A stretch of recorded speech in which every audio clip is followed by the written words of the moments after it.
আল্লাহ বলবে ফেরেশতা এই পানি হলো আমার বন্ধু মুহাম্মদের উম্মতের গুনাহগারের চোখের পানি। জাহান্নামের আওয়াজ আল্লাহকে বলবে আল্লাহ বেনামাজি গুলো কই? ও আল্লাহ গুনাহগার গুলো আমার পেটে দাও, আমার পেটে ক্ষুধা। আল্লাহ বলে জাহান্নাম অপেক্ষা কর, আমি আল্লাহ বিচারটা শেষ করে নেই।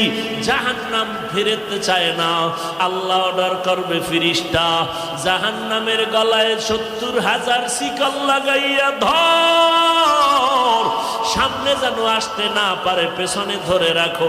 ৭০,০০০ শিকল লাগাইয়া এক একটা শিকলের গোড়ায় ৭০,০০০ ফেরেশতা ধরে টানবে।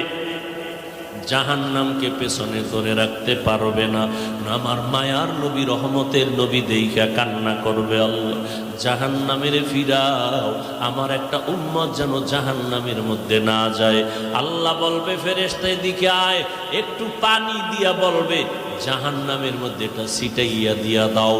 ফেরেশতারা আল্লাহর হাতে কুদরতের পানিটা নিয়ে যখন দিবে জাহান্নাম দ্রুত পেছনে দৌড়াইতে থাকবে। ফেরেশতারা বলবে আল্লাহ ৭০,০০০ শিকল লাগাইয়া যেই জাহান্নামকে ধরে রাখতে পারি না, এমন একটু পানি তুমি দিয়েছো, সাথে সাথে জাহান্নাম দৌড়ায় গেল। এটা কেমন বরকতের পানি? এটা কি কাউসারের পানি, নাকি জমজমের পানি, নাকি আবে হায়াতের পানি, না দুনিয়ার কোন সমুদ্রের পানি, বৃষ্টির পানি? আল্লাহ বলবেন না না ফেরেশতারা, এটা ওই পানি না, হাউজে কাউসারের পানিও না, জমজমের পানিও না, এটা আবে হায়াতের পানিও না, এটা সমুদ্রের পানিও না, এটা বৃষ্টির পানিও না। আল্লাহ বলবে ফেরেশতা এই পানি হলো আমার বন্ধু মুহাম্মদের উম্মতের গুনাহগারের চোখের পানি।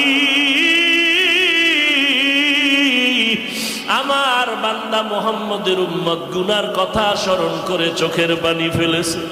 ওই গুনাহগার উম্মতের চোখের পানির এত বরকত। আল্লাহ কয় বেশি করে কান্না করো, কম কম হাসো। নবী বলেন এক ফোঁটা চোখের পানি ছেড়ে কাঁদো।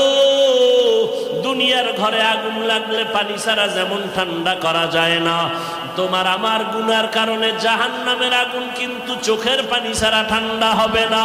ও যুবকেরা, ও বৃদ্ধ বাবাজিরা, ও পর্দার আড়ালের আম্মা জানেরা, দুনিয়াতে সূর্যের গরম সইতে পারি না। বিছানায় যখন ঘুমাইতে যাই মশারি টানাইয়া ঘুমাই, মশায় কামড়াইলে ঘুমাইতে পারবো না। গুনাহ নিয়ে কবরে গেলে মশারি কই পাবি? ওই কবরে সাপ বিচ্ছু পোকামাকড়ে ভরে